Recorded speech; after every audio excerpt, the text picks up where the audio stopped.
अस्सलाम वालेकुम। नेबिया न्यूज़ के साथ मैं हूं नासिर मिन्हास। बुलेटिन के आगाज़ में आपको बताएं कि अमेरिका के ईरानी फौजी ठिकानों पर हमले। अमेरिकी सेंट्रल कमांड के मुताबिक ईरान के शहर गोरक और जजीरा कुशम में ईरानी रडार और ड्रोन तनसीबात पर हमले किए गए हैं। कार्रवाई ईरान की जारहाना सरगर्मियों के जवाब में की गई। ईरानी फिजाई दिफाई निज़ाम हमलों में एक ग्राउंड कंट्रोल स्टेशन और 2 यकतरफा हमलावर ड्रोन को तबाह किया गया, जो इलाकाई समुद्री रास्तों से गुजरने वाले जहाज़ों के लिए वाज़ेह खतरा था। आपको बताएं कि अमेरिका की जानिब से ईरान पर एक बार फिर जो है वो हमला कर दिया गया है। ईरान ने अमेरिकी हमलों के जवाब में कुवैत की अली अल सलीम एयरबेस पर हमला कर दिया है। हुकाम के मुताबिक दिफाई निज़ाम ने कामयाबी से ईरानी बैलिस्टिक मिसाइल को रोका, मगर मलबा गिरने से 5 अफराद जख्मी होने की इत्तलात सामने आई हैं। गैर मुल्की मीडिया के मुताबिक मिसाइल का मलबा गिरने के बायस MQ-9 ड्रोन मुकम्मल तौर पर तबाह हो गया, जबकि दूसरे को शदीद नुकसान पहुंचा है। अब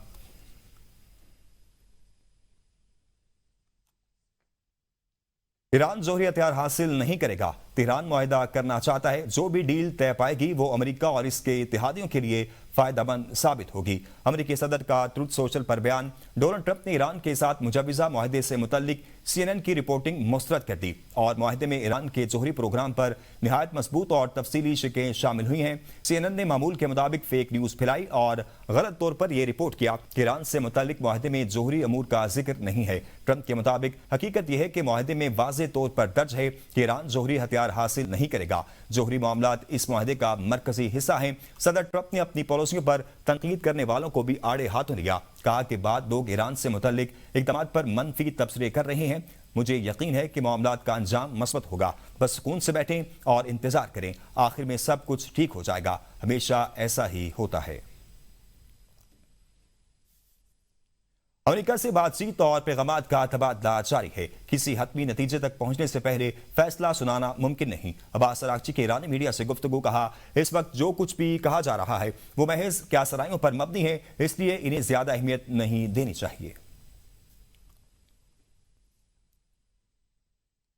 जनूबी लिबनान में कसीदगी। इसराइली फौज की पेशकदमी जारी। तारीखी अशकीफ किले पर अपना परचम लहरा दिया। ये इकदाम 2006 के बाद दरियाए लितानी अबूर करने के बाद सामने आया है। इसराइली वज़ीर आज़म की जानिब से लिबनान में कार्रवाइयां मज़ीद तेज करने की हिदायत दी गई हैं। झड़पों में हिजबुल्लाह की जवाबी कार्रवाई के दौरान एक इसराइली फौजी हलाक और 4 जख्मी हो गए। सरहदी इलाकों में तालीमी इदारे बंद कर दिए गए हैं। लिबनानी वज़ीर आज़म ने कहा है कि इसराइली कार्रवाइयां शहरी आबादी की नकल मकानी का बायस बन रही हैं, जो इज्तिमाई सजा के मुतरादिफ हैं और फौरी जंग बंदी नागुज़ीर हो चुकी है।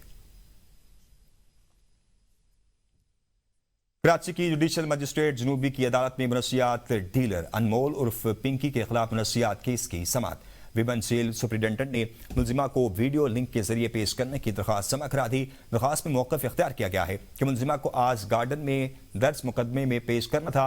मुलजिमा को अदालत में पेश करने से नुक्स अमन का खतरा है। मुकदमे की समाअत के लिए एक नई तारीख मुकर्रर की जाए। आइंदा तारीख पर मुलजिमा को जेल से वीडियो लिंक के जरिए ऑनलाइन पेश किया जाएगा। जेल से वीडियो लिंक के जरिए पेश करने के लिए तमाम वसाइल बुरेकार लाए जाएंगे। मुलजिमा के खिलाफ मुकदमा थाना गार्डन में दर्ज किया गया था। आपको बताएं कि वफाकी हुकूमत ने आइंदा माली साल 2026-27 के बजट में टैक्स छूट में मजीद तोसी न करने और मुख्तलिफ शोबों में दी गई रियायत खत्म करने के महसूलात बढ़ाने का मंसूबा तैयार कर लिया है। ज़राए के मुताबिक साबिक फाटा और पाटा के लिए इनकम टैक्स इस्तिस्ना 30 जून 2026 को खत्म हो जाएगा, जिसके बाद 1 जुलाई 2026 से इन इलाकों के रिहायशियों और कंपनियों पर आम टैक्स कवानीन लागू होने का इम्कान है। इसी तरह फाटा और पाटा में सेल टैक्स भी मरहलावार बढ़ाने की तजवीज़ ज़ेर गौर है, जबकि सनती शोबे पर शरह 10% से बढ़ाकर 12% करने का इम्कान जाहिर किया जा रहा है। ज़राए के मुताबिक दरामदी सनती खाम माल पर भी 12% सेल टैक्स आयद किए जाने का इम्कान है, जबकि विद होल्डिंग टैक्स की छूट भी 30 जून 2026 को खत्म हो सकती है। इलेक्ट्रिक गाड़ियों के CKD किट्स पर दी गई सेल टैक्स छूट भी 1 जुलाई 2026 से खत्म किए जाने का इम्कान है, जबकि मकामी तौर पर तैयार शुदा असम्बल शुदा इलेक्ट्रिक गाड़ियों पर 1% रियायती टैक्स भी सिर्फ 30 जून 2026 तक बरकरार रहेगी।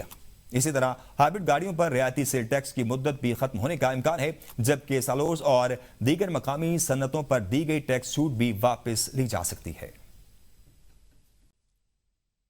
آئندہ مالی سال 2026-27 کے بجٹ میں حکومت نے صنعتی خام مال اور انٹرمیڈیٹ اشیاء پر ڈیوٹیاں کم کرنے کا فیصلہ کیا ہے، جس کے تحت قومی ٹیرف پالیسی 2025-30 کے مطابق اضافی کسٹم ڈیوٹی مرحلہ وار ختم کی جائے گی۔ ذرائع کے مطابق 518 ٹیرف لائنز پر 2% اضافی کسٹم ڈیوٹی مکمل طور پر ختم کرنے کی تجویز ہے، جبکہ 2166 ٹیرف لائنز پر یہ شرح 4% سے کم ہو کر 2% رہ جائے گی۔ اسی طرح 465 ٹیرف لائنز پر اضافی ڈیوٹی 6% سے کم کر کے 4% کرنے کی تجویز زیر غور ہے، جس کے بعد مجموعی طور پر 3149 ٹیرف لائنز کو ریلیف ملنے کا امکان ہے۔ ذرائع کا کہنا ہے کہ ریگولیٹری ڈیوٹی کی زیادہ سے زیادہ شرح 50% سے کم کر کے 20% تک لانے کی تجویز زیر غور ہے، جبکہ تقریباً 1948 ٹیرف لائنز پر ریگولیٹری ڈیوٹیاں میں کمی متوقع ہے۔ ماہرین کے مطابق ان اصلاحات کے نتیجے میں مجموعی طور پر ٹیرف میں اوسطاً 20% کمی آ سکتی ہے، جس سے textile, engineering, chemical, pharmaceutical, auto parts, battery, plastic اور اسٹیل سمیت کئی صنعتی شعبے کو بڑا ریلیف ملنے کا امکان ہے۔ ذرائع کا کہنا ہے کہ ان اقدامات سے صنعتی خام مال اور مینوفیکچرنگ انپٹس کی درآمدی لاگت میں کمی آئے گی، جس سے پیداوار سستی اور برآمدات میں مسابقت بہتر ہونے کی توقع ہے۔ آگے بڑھتے ہوئے آپ کو بتائیں کہ عید کے بعد اسلام آباد میں کاروباری اوقات کے کار دوبارہ تبدیل ہو گئے۔ نیا نوٹیفکیشن جاری کر دیا گیا ہے۔ 1 جون سے دکانیں، بازار اور شاپنگ مال رات 8 بجے بند ہوں گے۔ وفاقی دارالحکومت میں کفایت ساری اقدامات کے تحت نئی پابندیاں نافذ کر دی گئی ہیں۔ ریسٹورانٹ، بیکریاں اور کریانہ سٹور رات 10 بجے تک کھلے رہ سکیں گے۔ ٹیک اوے اور ہوم ڈیلیوری سروسز پر کسی قسم کی پابندی عائد نہیں ہوگی۔ شادی ہالز اور مارکیٹس کو بھی رات 10 بجے تقریبات ختم کرنے کا حکم دیا گیا ہے۔ فارمیسیز، پیٹرول پمپس، سی این جی اسٹیشنز اور ڈیری شاپس پابندی سے مستثنیٰ قرار۔ جم، سپورٹس فیسلٹیز اور پیڈل کورٹس کو بھی استثناء حاصل ہوگا۔ بین الاقوامی کلائنٹس کے ساتھ کام کرنے والے کال سینٹرز اور آئی ٹی کمپنیاں مستثنیٰ۔ نوٹیفکیشن آج سے اگلے کماں تک نافذ رہے گا۔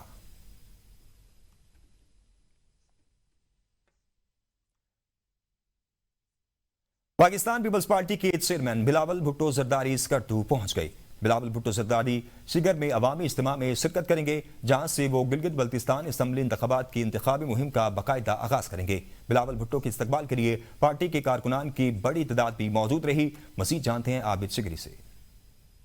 جی بالکل، چیئرمین پاکستان پیپلز پارٹی بلاول بھٹو زرداری آج شکر میں عوامی اجتماع سے خطاب کر کے گلگت بلتستان اسمبلی انتخابات کی کمپین کا یہاں سے آغاز کر رہے ہیں۔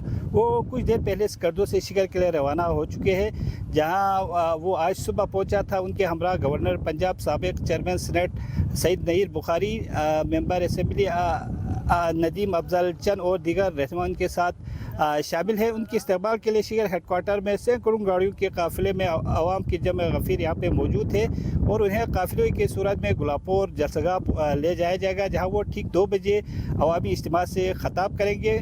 اس سے پہلے ان کی جو سیکورٹی حکام نے باقاعدہ طور پہ پنڈال کا معائنہ کیا۔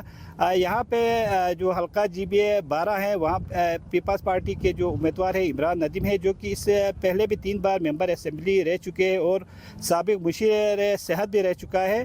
اب دیکھنا یہ ہے کہ بلاول بھٹو زرداری عوام کے لیے کیا کیا اعلانات کریں گے۔ جی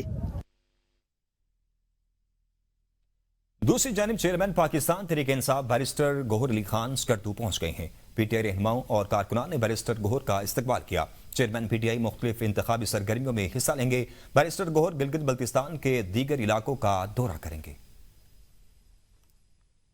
آپ بتائیں کہ پاکستان تحریک انصاف کے چیئرمین بیرسٹر گوہر اسکردو پہنچ گئے ہیں اور پی ٹی آئی کے رہنماؤں اور کارکنان نے بیرسٹر گوہر کا استقبال کیا۔ چیئرمین پی ٹی آئی مختلف انتخابی سرگرمیوں میں حصہ لیں گے۔ بیرسٹر گوہر گلگت بلتستان کے دیگر علاقوں کا دورہ بھی کریں گے۔